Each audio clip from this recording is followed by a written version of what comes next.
बहुत ही इंपॉर्टेंट चीज है, बहुत। ये लगा लो कि आपके नीट में भी आते हैं क्वेश्चंस, HBSC में भी आते हैं, CBSE बोर्ड में आते हैं, किसी भी कॉम्पिटिटिव एग्जाम में देख लेना, बहुत ही इंपॉर्टेंट टॉपिक कराने जा रहा हूं मैं, ठीक है। एसिडिटी ऑर्डर और बेसिसिटी ऑर्डर, ये सब बहुत बच्चे बहुत तरह से कंफ्यूज होते हैं। तो पहले मैं आपको सिंपल सा बताऊंगा, सिंपल तरीके से बताऊंगा, फिर थोड़ा सा हम ट्रिक की तरफ चलेंगे। बेसिक की तरफ, पहले बेसिक से स्टार्ट करूंगा कि होता क्या है, तो आपने ध्यान से सीखना है इस चीज को, ओके। और लास्ट में मैं कुछ क्वेश्चंस भी दूंगा, वो भी आपने अटेम्प्ट करके देखना है कि आपको आए हैं या नहीं है, आपके कंसेप्ट क्लियर हुए हैं या नहीं हुए हैं, ओके। लेट्स सी, देखिए। तो आज हम करते हैं एसिडिटी और बेसिसिटी के बारे में, ठीक है। एसिडिटी और बेसिसिटी, अगर हम बात करें यहां पर एसिड क्या होते हैं, जनरल सी बात करें तो एसिड क्या देगा, H+ देगा, ठीक है। एसिड क्या देगा, H+ देगा। बट कुछ एसिड ऐसे भी हैं जो H+ नहीं दे सकते, पर वो क्या करते हैं, इलेक्ट्रॉन का एक्सेप्टर करते हैं, इलेक्ट्रॉन एक्सेप्टर बोलते हैं, जिनको हम दूसरी टर्म में क्या बोलते हैं, लोइस एसिड बोलते हैं। ये चीज जैसे दोनों के एग्जांपल दिखाता हूं, जैसे कि H2O ही लगा लो, तो H2O आपका H+ देता है, ठीक है। HCl आपका क्या करता है, H+ देता है, दे रहा है, दैट मीन्स एसिड, ठीक है। और हमारे दूसरे जैसे कि जो जिनके पास H+ नहीं है, जैसे कि BF3, इनके पास एसिड नहीं, ये इनके पास H नहीं है, फिर भी ये एक्ट एज एसिड की प्रॉपर्टी शो करता है, जिनको हम क्या बोलते हैं, लुईस एसिड। इनका जो ऑक्टेट होता है वो क्या होता है, इनकम्प्लीट होता है, डेफिशिएंट होता है। डेफिशिएंट कैसे, जो बोरोन है इस तरह से देखो, इस तरह से इसके ऑक्टेट में अभी भी 6 इलेक्ट्रॉन है, तो हर कोई अपना ऑक्टेट कंप्लीट करना चाहता है, तो ये क्या करेगा, बाहर से क्या करेगा, लोन पेयर को एक्सेप्ट करेगा। और मैंने क्या बोला, जो इलेक्ट्रॉन एक्सेप्टर होते हैं वो क्या होते हैं, एसिड होते हैं। तो मेनली ऐसे कंपाउंड जिनका ऑक्टेट इनकम्प्लीट होगा, ठीक है, वो क्या होंगे, लुईस एसिड होंगे, जैसे BF3, AlCl3, ये सारे आपके लुईस एसिड होते हैं। क्लियर हो गया, तो यहाँ को आपको एसिड के बारे में पता चल गया होगा, ठीक है। बेसिक की अगर बात करें, बेसिक सारा इसका रिवर्स हो जाएगा, जैसे कि OH नेगेटिव, यानी जो OH नेगेटिव रिलीज करता हो, ठीक है। जो OH नेगेटिव अगर रिलीज कर रहा है, इसका मतलब वो क्या है, बेस है। या फिर आपको दूसरी टर्म में कहें, lone pair donor, lone pair donor, वो भी क्या होगा, बेस होगा। क्लियर। या आप कह सकते हो प्रोटॉन एक्सेप्टर, प्रोटॉन एक्सेप्टर, वो भी क्या होंगे, बेस होंगे। अब मैं दोनों तीनों का एग्जांपल देता हूं। बेसिक जैसे कि NaOH, Na+OH नेगेटिव, जो आपको मतलब डिसॉल्व करने पर आपको OH स्पीसीज देता है। NaOH, अमोनियम हाइड्रोक्साइड, NH4OH, ये भी आपका क्या है, बेसिक ही है, पर वीक बेस है, स्ट्रॉन्ग बेस है, वो बात अलग है। KOH, K+OH negative, calcium hydroxide, COH twice, Ca2 positive 2OH negative. यानी सबके पास क्या है, OH डोनेट करने की टेंडेंसी है, यानी ये क्या कर रहे हैं, OH आयन दे रहे हैं, ठीक है। कब दे रहे हैं, जब आप उनको डिसॉल्व करते हो या आयनाइज करते हो या इनके अंदर से इलेक्ट्रिसिटी पास करते हो, तो हमें क्या मिलता है, OH आयन मिलता है। तो ऐसे कंपाउंड क्या होंगे, बेस होंगे। पर मैंने बात की थी लोन पे डोनर की। अब अभी मैंने जो लिखे हैं, ओके, दूसरा मैंने क्या एग्जांपल दिया, जैसे कि लोन पेयर। अब NH3 है, अब इसके पास तो OH तो है नहीं, OH तो है नहीं, फिर भी ये क्या है, बेस है। कैसे, क्योंकि ये जो लोन पेयर है ये अपने किसी को डोनेट करता है, तो इस वजह से ये किसकी प्रॉपर्टी शो कर रहा है, बेस की प्रॉपर्टी शो कर रहा है। या फिर अगर कोई लोन पेयर को क्या करे, डोनेट करे, यानी लोन पेयर प्रोटोन एक्सेप्टर बात की थी मैंने, जैसे H+, तो ये क्या करेगा, अब ये क्या करेगा, इस तरह से ये बना रहता है NH4 पॉजिटिव। इसने क्या किया, प्रोटोन को एक्सेप्ट किया, यानी जो प्रोटोन एक्सेप्टर होते हैं वो भी क्या होते हैं, बेस होते हैं। एसिड बेस मसल क्या होगा बताइए, क्लियर है। इसके बाद हम बात करते हैं जैसे कि किसी ने हमसे डिफरेंशिएट करना पूछना स्टार्ट कर दिया, कैसे? आपको सबसे पहले दो चीजें पता होनी चाहिए, प्लस आई, प्लस आर और माइनस आर। ये चीजें पता होनी चाहिए कि कौन क्या करता है, और इनकी मैंने वीडियो बना रखी है। आप इंडक्टिव इफेक्ट और रेजोनेंस इफेक्ट के नाम से वीडियो है, वो आप सर्च कर सकते हो प्लेलिस्ट में, ठीक है? तो आपको वहां मिल जाएगा। आपने ध्यान रखना है एसिडिटी को कौन फैक्टर इंक्रीज करेगा? एसिडिटी को आपका माइनस आई और माइनस आर फैक्टर ये क्या करेंगे? ऑलवेज इंक्रीज करेंगे। ये ध्यान रखना है। अगर आपको यही नहीं पता होगा कौन से ग्रुप आपके प्लस आ रहा है, कौन से ग्रुप आपके माइनस आ रहा है, तो फिर आप एसिडिटी और बेसिसिटी करना भूल जाओ। तो एक बार आप अगर आपने नहीं पता तो आप वीडियो को पॉज करें और पहले इंडक्टिव इफेक्ट में देखो कि प्लस आई ग्रुप क्या है, माइनस आई ग्रुप क्या है, प्लस आर ग्रुप क्या है, माइनस आर ग्रुप क्या है। अगर मैं इस वीडियो में कराऊं तो वीडियो काफी लेंथी हो जाएगी, इस वजह से इस वीडियो में नहीं करा पा रहा हूं, ठीक है? तो एसिडिटी को फैक्टर इंक्रीज करेंगे माइनस आई और माइनस आर। बेसिसिटी को कौन फैक्टर इंक्रीज करेंगे? प्लस आई और प्लस आर फैक्टर ये क्या करेंगे? बेसिसिटी को क्या करेंगे? इंक्रीज करेंगे। ये आपने ध्यान रखने वाली, ये फैक्टर समझ में आ गया। ओके, तो हम छोटे छोटे धीरे धीरे अपने कंसेप्ट की तरफ बढ़ते हैं, कंपैरेटिव स्टडी करेंगे। जनरल सा आपको पता चली गया है एसिडिक स्ट्रेंथ कौन बढ़ाएगा। एसिडिक स्ट्रेंथ जो है, एक तो एसिडिक स्ट्रेंथ अभी चलो बताया भी था, वो डायरेक्टली प्रोपोर्शनल होगा उसके स्टेबल कंजुगेट, ये भी हम चलो बता ही देंगे, कंजुगेट जो पेयर बनेगा उसका, और डायरेक्टली प्रोपोर्शनल होगा किसके? माइनस आई और माइनस आर इफेक्ट के। और इनवर्सली प्रोपोर्शनल किसके होगा? प्लस आर और प्लस आई। और बेसिसिटी में इसका उल्टा हो जाएगा, ठीक है? स्टेबल कंजुगेट का मतलब क्या है? जैसे कि यहाँ पे एक आप ये देख सकते हो CH3COH है, ये एसिड है, तो एसिड क्या करता है? हमेशा प्रोटॉन का लूज करेगा। प्रोटॉन का लूज करने पर ये बन गया CH3CO नेगेटिव और इसने H+ ये दे दिया। अगर ये आपका जो बना है इसको हम बोलते हैं कंजुगेट पेयर, और कंजुगेट पेयर में क्या बोलते हैं? अगर ये एसिड है तो ये कंजुगेट बेस होता है, अगर ये बेस होता तो ये कंजुगेट एसिड होता। ये ध्यान रखने वाली बात है। जैसे मैं लिख देता हूं, चलो, जैसे कि ये आपका हम एक एग्जांपल देते हैं, NH3 है सपोज करो, ठीक है? NH3 यदि क्या करता है, NH3 को हमने रिएक्ट कराया सपोज करो HCl के साथ, इसमें एक ये तो एसिड ही है और ये बेस हुआ।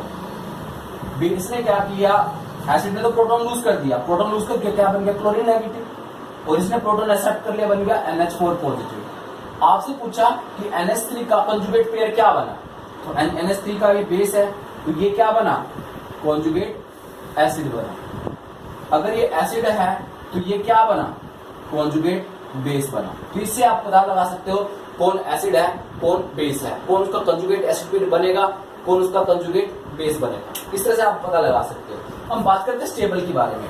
स्टेबिलिटी देखो, ये वाला जो है, ये अब CH3 क्या कर रहा है? इसके नेगेटिव चार्ज को और क्या कर रहा है? डिस्टेबलाइज कर रहा है। क्यों? क्योंकि इसका प्लस आई इफेक्ट की वजह से। तो यार इसका जो कंजुगेट पेयर बना है वो अभी क्या है? अनस्टेबल है।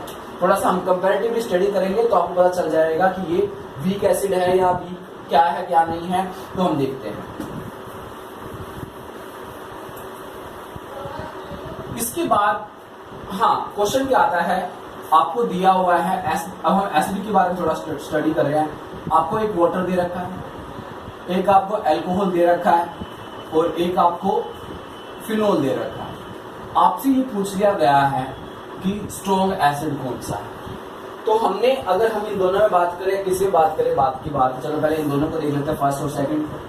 दोनों ने क्या किया? H+ लूज किया, क्या बना दिया? इसने OH नेगेटिव, इसने H+ लूज किया, इसने क्या बना दिया? CH3O नेगेटिव, और यहाँ पे H+। चलो इसका भी लिख लेते हैं, C6H5O नेगेटिव प्लस में H+। अब आपने देखना है, अब ऐसे तो आप डायरेक्ट तो पता नहीं लगा सकते, अब आप देखोगे कि इसका कंजुगेट जो पेयर है वो ज्यादा स्टेबल है।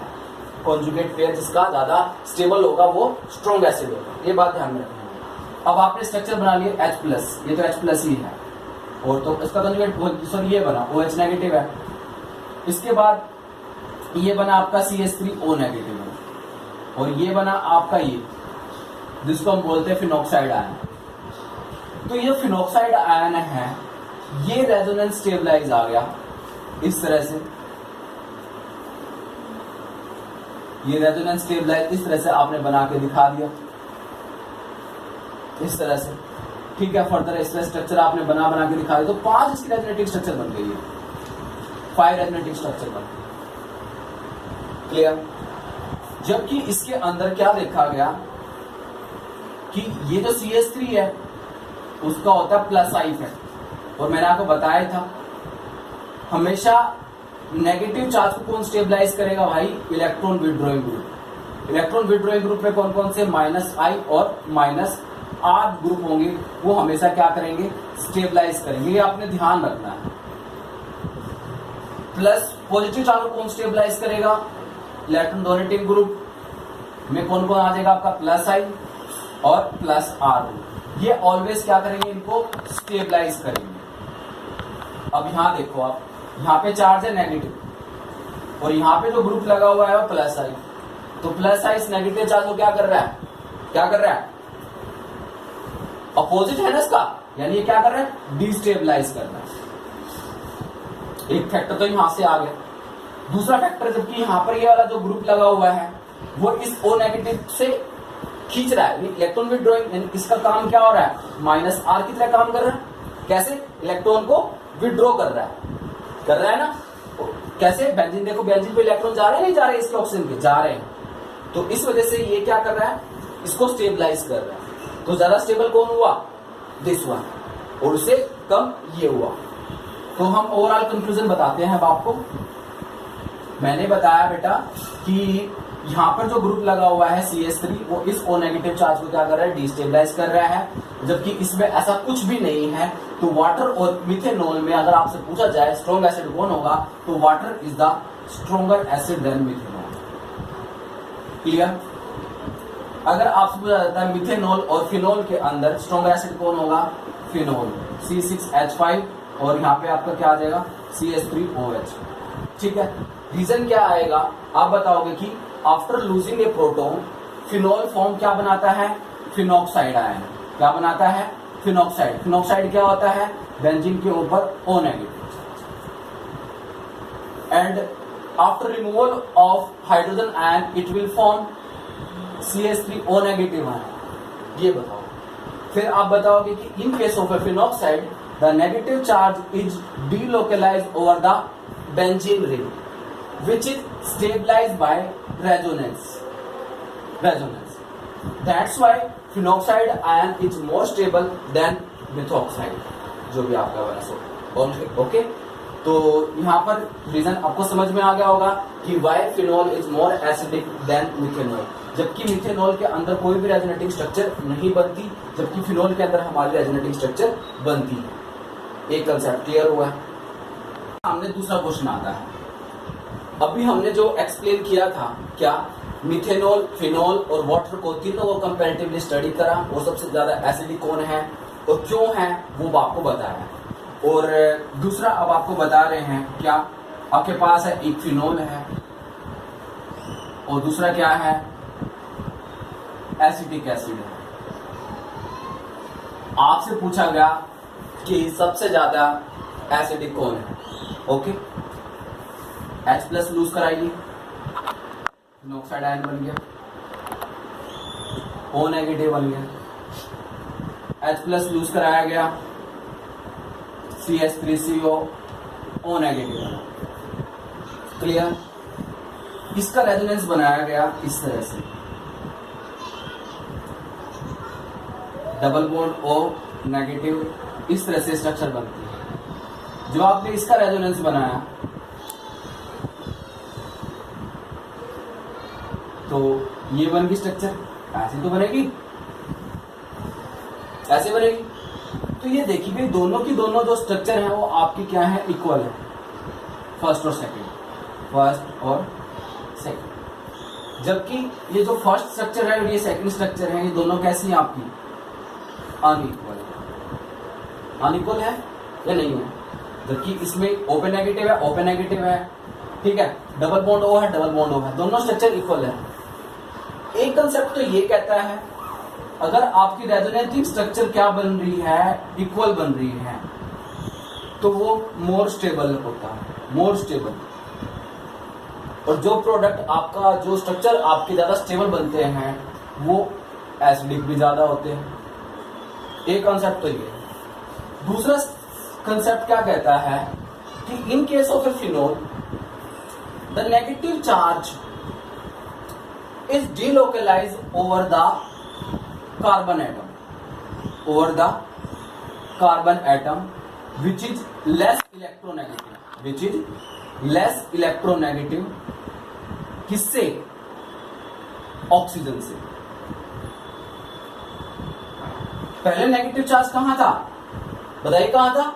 ऑक्सीजन के ऊपर, जो क्या है, मोर इलेक्ट्रोनेगेटिव है। अब नेगेटिव चार्ज यहां से मूव करके कहां आ गया? कार्बन के ऊपर आ गया, जो कैसा है, लेस इलेक्ट्रोनेगेटिव है। किसके कंपैरेटिवली स्टडी कर रहा हूं मैं? ऑक्सीजन की। समझ में आया? यहां पर negative charge is delocalized over the less electronegative carbon atom. Clear? But in case of acetic acid the negative charge is delocalized again over the more electronegative oxygen है। यहां पर कार्बन के ऊपर तो नहीं आ रहा, चार्ज का हम ऑक्सीजन के ऊपर मूव कर रहे हैं। इसका मतलब है कि इसके अंदर दो ऑक्सीजन है, दोनों पे ही नेगेटिव चार्ज क्या कर रहा है मेरा? डिलोकलाइज कर रहा है। और ऑब्वियसली बात है वो क्या है? इलेक्ट्रोनेगेटिव है। किसकी कंपैरिजन? कार्बन की कंपैरिजन। तो इस वजह से यहां से इसकी स्टेबिलिटी का जो रीजन आया है कि भाई ये इसकी कंपैरेटिवली इसकी स्टेबिलिटी कम हुई है, वो किस वजह से हुई है? इस वजह से, फैक्टर से हुई है कि यहाँ पर पहले ऑक्सीजन के ऊपर नेगेटिव चार्ज था, अब वो किसके ऊपर मूव कर गया? लेस इलेक्ट्रोनेगेटिव कार्बन के ऊपर मूव कर गया, जिसकी वजह से इसकी जो स्टेबिलिटी है वो कम हो गई। और जबकि अगर आप नंबर ऑफ रेजोनेटिव स्ट्रक्चर के बारे में बात करते हो तो इसके 2 रेजोनेटिव स्ट्रक्चर बनते हैं और इसके 5 रेजोनेटिव स्ट्रक्चर बनेंगे अगर आप बनाओ तो। एक तो ये बन गया, फर्दर ये नेगेटिव चार्ज मूव करके इधर पैरा पे आएगा, फिर इस तरह से, फिर इस तरह से, इस तरह से 5 रेजोनेटिव स्ट्रक्चर बनेगी और इसकी कितनी बन रही है? सिर्फ 2। और ये भी कहा जाता है किसी भी रिएक्शन के अंदर जितनी ज्यादा रेजोनेटिव स्ट्रक्चर होती है उतना ज्यादा वो क्या होता है? स्टेबल होता है। तो अब यहाँ पर फैक्टर कौन सा लग रहा है? आपका फैक्टर यहाँ पे जो डोमिनेट किया है वो मैंने जो आपको बताया है कि negative charge is delocalized over the less electronegative carbon atom, that's why this phenoxide ion is a less stable in acetate ion. Why acetate ion is more stable? Because in case of in during resonance the negative charge is delocalized over the also more electronegative oxygen atom। Clear हुआ? तो ये आपको समझ में आ गया होगा कि phenol और कार्बोक्सिलिक एसिड में सबसे ज्यादा स्टेबल कौन है? सबसे ज्यादा स्टेबल कौन है? ज्यादा एसिडिक कौन हुआ मेरा? Acetic acid. ठीक है, समझ में आ गया होगा। अगर क्लियर है, नहीं है? यस। अब एक क्वेश्चन और बनता है यहां से, हम वो भी साथ कर लेते हैं। आपसे पूछा गया फिनोल और फिनोक्साइड आयन में ज्यादा स्टेबल किया, भी आप पूछ लिया कि why phenoxide ion is more stable then phenol, why? तो हमारा क्वेश्चन का आंसर क्या आता है कि जब आप दोनों का रेजोनेंस आपने बना के देखा तो रेजोनेंस में क्या होता है कि इसके केस, फिनोल के केस में oxygen carrying a positive charge, oxygen carrying a positive charge, जबकि इसके केस में देयर इज नो कैरी। इस तरह बाकी तो आगे स्ट्रक्चर स्ट्रक्चर आप बना लोगे। ठीक है, बस यहीं से आपका डिफरेंस स्टार्ट हो गया कि इसके अंदर जो ऑक्सीजन आता है जो ड्यूरिंग रेजोनेंस वो कैसा आया? पॉजिटिवली चार्ज, जबकि इसके अंदर जो ऑक्सीजन था वो न्यूट्रल था। हमेशा जो इलेक्ट्रोनेगेटिव एटम होते हैं वो अपने ऊपर चाहे तो नेगेटिव चार्ज ज्यादा स्टेबल रख सकते हैं, नेगेटिव चार्ज, या फिर वो न्यूट्रल रहना पसंद करते हैं, पॉजिटिव तो बिल्कुल भी नहीं रहते। तो इस वजह से जो फिनोल है वो क्या है? अनस्टेबल है, मतलब समझ रहे होंगे, लेस स्टेबल है as comparison to phenoxide ion. So ये फिनोक्साइड आयन आपका ज्यादा स्टेबल है। तो आपको हमने 3 क्वेश्चन कराए हैं, ध्यान रखने तीनों क्वेश्चंस के बारे में। ठीक है, अब हम चलते हैं नेक्स्ट क्वेश्चन के बारे में, बेसिसिटी के बारे में, थोड़ा सा बेसिसिटी के बारे में पढ़ लेते हैं, फिर हम थोड़े से कंपैरेटिवली और स्टडी करेंगे। बेसिसिटी मैंने आपको स्टार्टिंग बता दिया है कि ज्यादा बेसिक कौन होता है। अब मैं आपके क्वेश्चन से स्टार्ट करके उसी से ही आपके कंसेप्ट क्लियर करते हैं। सिर्फ बस आपने ध्यान रखना है जो मैंने आपको बताया है कि क्या बताते हैं दोबारा, CH2NH2 है और तीसरा है, अगर आप एक बात नोट कर रहे हो, बेसिसिटी मैंने आपको बताया था चाहे तो वो OH नेगेटिव वजह से या फिर वो लोन पेयर की वजह से। अगर वो लोन पेयर किसी को डोनेट कर रहा है तो वो बेसिक है, बट यदि उसके लोन पेयर अगर रेजोनेंस में चले गए, इन्वॉल्व हो गए तो उसकी बेसिसिटी क्या हो जाएगी बताइए? बेसिसिटी क्या कर जाएगी? डिक्रीज कर जाएगी। क्यों? क्योंकि उसके पास लोन पेयर रही नहीं ना। अब वो लोन पेयर तो कहां मूव करने लगे, रिंग के अंदर या फिर रेजोनेंस के अंदर पार्टिसिपेट कर रही। समझ में आ गई? अब मैं लोन पेयर किसकी बात कर रहा हूं, ये कंसेप्ट समझ में आ गया होगा। देखिए, इसके पास भी लोन पेयर है, इसके पास भी लोन पेयर है, इसके पास भी लोन पेयर है। तो अब आप देखिए लोन पेयर किसके फ्री है? जिसके लोन पेयर फ्री होंगे, जो रेजोनेंस में नहीं जाएंगे, वो क्या होंगे? ज्यादा बेसिक होंगे। तो आप वीडियो को पॉज करो और एक बार सोचिए कि आपके जो लोन पेयर हैं वो फ्री किसके? हाँ जी बेटा जी, सोच लिया होगा आपने। बेटा अब इसमें आप मुझे बताइए जो फर्स्ट स्ट्रक्चर है वो प्लस आ रहा है या माइनस आ रहा है? बताइए बेटा जी। ये होगा प्लस आ। कैसे होगा प्लस आ?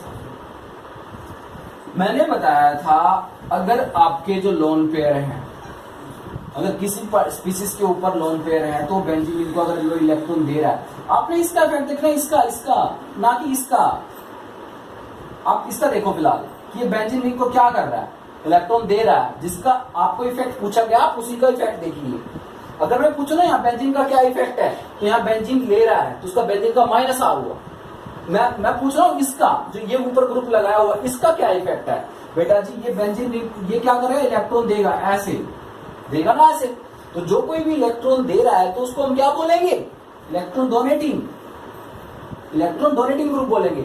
और मैंने ओवरऑल कंक्लूजन से छोटा सा एक ट्रिक बताया था कि बेटा जी नाइट्रोजन फैमिली और ऑक्सीजन फैमिली ये आपके इलेक्ट्रॉन डोनेटिंग होते हैं, इसको छोड़कर, एक्सेप्ट नाइट्रो को छोड़कर। बाकी आपका नाइट्रोजन कंटेनिंग का कोई सा भी ग्रुप आ जाए वो आपका क्या होगा? इलेक्ट्रॉन डोनेटिंग होता है। क्यों? क्योंकि इनके पास लोन पेयर होते हैं। किस लिए? डोनेट करने के लिए। किसको? बेंजीन रिंग को। और दूसरे मैंने बताया कार्बन फैमिली, सारे के सारे इलेक्ट्रॉन विथड्रॉइंग ग्रुप होते हैं। किसको छोड़कर? CH3 को छोड़कर। CH3 हमारे इलेक्ट्रॉन डोनेटिंग में आ जाता है। ये सारे के सारे इलेक्ट्रॉन विथड्रॉइंग। क्लियर? यस। तो यहां पर हम बात करते हैं बेसिसिटी की, और मैंने आपको सिंपल सा कंसेप्ट बताया भाई, जिसके लोन पेयर क्या होंगे? फ्रीली अवेलेबल होंगे, वो आपका बेसिक ज्यादा होगा। तो भाई इसके लोन पेयर रेजोनेंस में गए तो लोन पेयर तो फ्री नहीं है। इधर लोन पेयर रेजोनेंस में जा रहे हैं, फ्री नहीं है। इसके लोन पेयर कहीं से इसके साथ इतनी जल्दी, क्योंकि डायरेक्ट होता तो अवेलेबल होता, मतलब डोनेट कर देता बेंजीन को, फ्री नहीं होते। तो फ्री किसके हैं? सेकंड वाले। अब बात करते हैं फर्स्ट और थर्ड में सबसे ज्यादा बेसिक कौन? भैया जी यहाँ पे तो NH2 के पूरे लोन पेयर जा रहे हैं किसके अंदर? रिंग के अंदर। जबकि यहाँ पर जो CH3 है वो प्लस आई इफेक्ट लगा गया, और मैंने आपको बताया हुआ है कि जो प्लस आई होता है वो बेसिसिटी को क्या करेगा भाई? वो इंक्रीज करता है। बेसिसिटी को क्या करता है? इंक्रीज करेगा। क्या करेगा? इंक्रीज। प्लस आई और प्लस आई ये बेसिसिटी को इंक्रीज करते हैं। ठीक है, कैसे करेंगे? इंक्रीज करेंगे। तो हम बात कर रहे थे कि अब तो ये तो ज्यादा स्टेबल हो गया। क्यों? क्योंकि इस पे तो क्या कर दिया इसने? इसका तो फ्री अवेलेबल है। अब बात कर रहे हैं हम इसकी। तो यहाँ पर क्या हुआ कि यहाँ पर देखो, यहाँ पे अगर हम डिफरेंस देखें सिर्फ एक H का है और यहाँ पे CH3 लगा, ये तो डिफरेंस है। इसमें H है और इसमें क्या है? CH3 है। और जो CH3 ग्रुप है उसका हमें अफेक्ट पता है क्या है? प्लस आई। और मैंने आपको बताया हुआ कि प्लस आई और प्लस आर बेसिसिटी को क्या करते हैं? इंक्रीज करते हैं। जबकि यहाँ पर कोई ऐसा है नहीं। तो सेकंड वाला फैक्टर में कुछ ना कुछ तो बेसिसिटी बढ़ाएगा। तो सेकंड के बाद आएगा आपका थर्ड के बाद आएगा आपका फर्स्ट। ये आपका बेसिसिटी होगा। अब बताइए क्लियर है? यस। Okay, next. अब आपके सामने ये क्वेश्चन है, बेसिसिटी पूछ रहा है और तीनों के अंदर आप एक चीज देख रहे हो, क्या तीनों में क्या कॉमन है? Nitrogen. This one, this one, this one. और तीनों नाइट्रोजन के पास क्या है? अवेलेबल क्या है? लोन पेयर है। फिर हम अपना वही कंसेप्ट देखेंगे कि किसके लोन पेयर फ्री है। तो लोन पेयर देखे गए, इसके तो भाई आपको पता ही चल गया था भाई अवेलेबल है ही नहीं।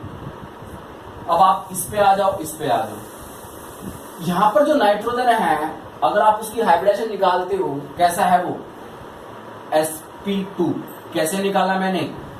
नाइट्रोजन इस तरह से है भाई, इस तरह से है, ये आपका ठीक है सिग्मा सिग्मा। तो यहाँ पे नाइट्रोजन आपका है sp हाइब्रिडाइज का आ गया भाई, क्योंकि दो ही सिग्मा हुए ना यहाँ पे, एक सिग्मा ये है, एक सिग्मा ये है, दो सिग्मा। क्योंकि सिग्मा को काउंट करके हम पता लगा सकते हैं भाई किसकी हाइब्रिडेशन कितनी है। जैसे आपको ये कहा गया इस कार्बन की हाइड्रोजन क्या है, तो मैंने फटाफट से क्या किया, सिग्मा सिग्मा बॉन्ड काउंट किए, तो 4 सिग्मा, तो sp3। Carbon carbon double bond में क्या होता है? 1 सिग्मा और 1 पाई होता है। कार्बन कार्बन ट्रिपल बॉन्ड में क्या होता है? 2 सिग्मा और 1 पाई होता है। सॉरी, पाई सिग्मा पाई, ये चीज होता है, यानी पाई है, ये सिग्मा, ये पाई है। 2 पाई 1 सिग्मा होता है जब कभी ट्रिपल बॉन्ड। क्लियर हुआ? तो आपका sp हाइब्रिडाइज होता है। तो आप सिंपल सा है, ये तो आपको आता ही होगा, सिंगल बॉन्ड ये काउंट करके आप हाइब्रिडेशन निकाल सकते हो। सिंपल सी बात में कहना क्या चाहता हूं, तो अपने कंक्लूजन पे आते हैं। यहां हम ये कहना चाहते हैं कि अगर आपका एटम जो लोन पेयर है, सिंपल सी बात, जो लोन पेयर है आपके, अगर वो मोर इलेक्ट्रोनेगेटिव एटम के पास है, तो वो उन लोन पेयर को क्या करके रखेगा? अट्रैक्ट करके रखेगा, खींच के रखेगा। अगर वो खींच के रख रहा है, इसका मतलब वो थोड़ी सी हमें प्रॉब्लम होगी, किसमें प्रॉब्लम होगी? डोनेट करने में, क्योंकि डोनेट करने का मतलब है फ्रीली अवेलेबल होनी चाहिए। यहां पे जो नाइट्रोजन है वो आपका sp3 हाइब्रिडाइज है, sp3 हाइब्रिडाइज है। यहां पे जो नाइट्रोजन है, अभी मैंने वो sp2 ही है ये, ठीक है, क्योंकि एक लोन पेयर है, sp2 हाइब्रिडाइज है। और जो ऑर्डर क्या होता है इलेक्ट्रोनेगेटिविटी का? sp sp2 sp3, ये होता है इलेक्ट्रोनेगेटिव। मतलब अगर आपको दो तीनों में कार्बन जो है या फिर एटम जो है सेम है, तो आप उनकी इलेक्ट्रोनेगेटिव, इनकी हाइब्रिडेशन निकाल के आप पता लगा सकते हो कि कौन सा कार्बन ज्यादा इलेक्ट्रोनेगेटिव है। सपोज करो ये दे दिया, आपको पूछा गया कि सबसे ज्यादा इलेक्ट्रोनेगेटिव कार्बन कौन सा है, आपने इंस्टेंट से क्या किया? हाइब्रिडेशन निकाली। इसमें जो कार्बन सिंगल बॉन्ड है तो इस तरह से होंगे, तो ये आपका sp3 हाइब्रिडाइज है। ये डबल बॉन्ड वाला है तो ये आपका sp2 है, और ये ट्रिपल बॉन्ड वाला है तो ये आपका sp हाइब्रिडाइज है। और हमने ऑर्डर लिखा है ये वाला, जो sp हाइब्रिडाइज होता है वो मोर इलेक्ट्रोनेगेटिव होता है, इतनी बात ध्यान रखना। और जो मोर इलेक्ट्रोनेगेटिव होगा वो लोन पेयर को होल्ड करके रखेगा। क्लियर? तो यहाँ पर ये लोन पेयर को होल्ड कर रहा है, मतलब खींच के रख रहा है, बट इसके लोन पेयर फ्री है। तो बेसिसिटी ऑर्डर निकाल लो, आपको कंसेप्ट सारा समझ में आ गया होगा। तो थर्ड पहले आ जाएगा, इसके लोन पेयर तो कंप्लीटली उसमें अवेलेबल हो गई। थर्ड के बाद सेकंड, और उसके बाद फर्स्ट। इसके लोन पेयर देखो है तो इसके पास भी लोन पेयर, बट ना तो वो रेजोनेंस में इन्वॉल्व नहीं है, रेजोनेंस में इन्वॉल्व नहीं है, लोकलाइज्ड है। बट इसके जो लोन पेयर है वो कैसे हैं? डीलोकलाइज्ड है। क्लियर है?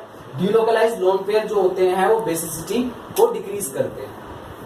आपको ऑर्डर आ गया होगा समझ में? Okay, next question. क्वेश्चन आ गया, NH2 है, लोन पेयर की बात करें तो बेसिसिटी की बात करूंगा मैं। तो यहाँ पे बेसिस ज्यादा कौन है? अरे अब देखा कि इसके लोन पेयर भी रेजोनेंस में जा रहे हैं इस तरह से, और ये भी क्या कर गए भाई, लोन पेयर में रेजोनेंस में पार्टिसिपेट कर रहे हैं। इसका भी लोन पेयर, इसका भी आपका रेजोनेंस बन जाता है इस तरह से, नेगेटिव चार्ज यहाँ पे इस तरह से, इस तरह से इसका रेजोनेंस बनता है, ये यहाँ पे, और नेगेटिव चार्ज इस तरह, और ये दोबारा से ये यहाँ पे, और ये वाला इस तरह से। तो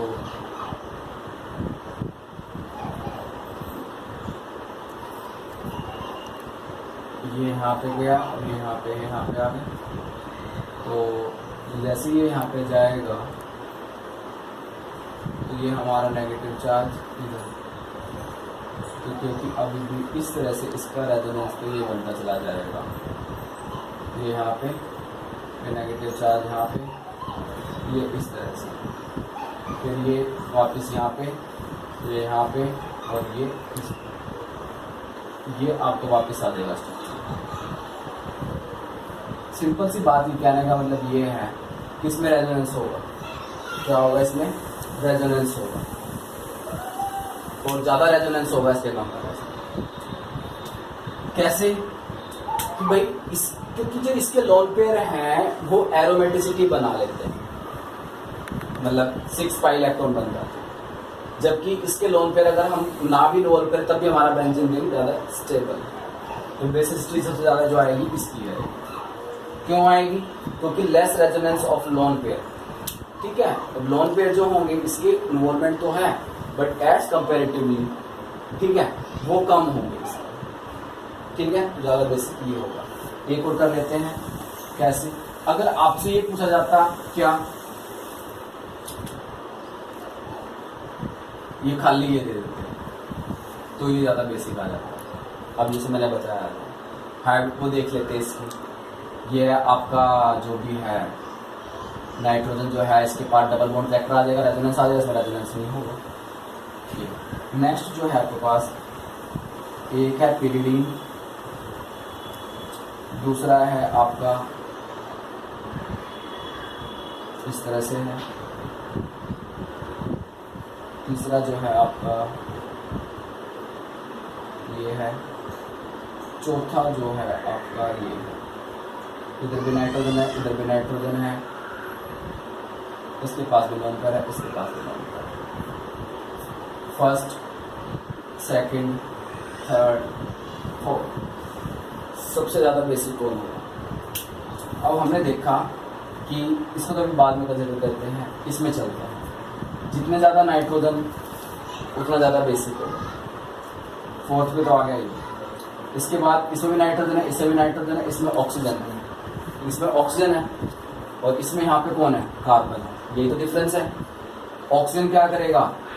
खींच लेगा इलेक्ट्रॉन, इलेक्ट्रोनेगेटिविटी ज़्यादा है तो लोन पेयर खींचने की कोशिश करेगा। इसमें कार्बन है, ये तो खींचेगा नहीं, तो तीसरे पे कौन आ जाएगा? ये आ जाएगा। फिर हम देखेंगे कि यहाँ पर नाइट्रोजन है और ये सारे के सारे कार्बन जो है सारे sp2 है, सारे sp2 है, ये भी sp2 है, तो इससे ज़्यादा तो यही होगा, ऑर्डर ये होगा, इसका बेसिसिटी का होगा। क्लियर है? नेक्स्ट, तो बच्चों इसको बाकी हम कल कंटिन्यू करेंगे, तो आप इसको बाकी का जो पार्ट है वो नेक्स्ट वीडियो में देख सकते हो, ठीक है। तो एसिडिटी और बेसिसिटी जो है बहुत ही इंपॉर्टेंट है। इतना बेसिक आपको समझ में आ गया होगा। बाकी के क्वेश्चन सोल्व करेंगे हम, जितने ज़्यादा क्वेश्चंस करेंगे उतनी ज़्यादा प्रैक्टिस होगी। Thank you, bye.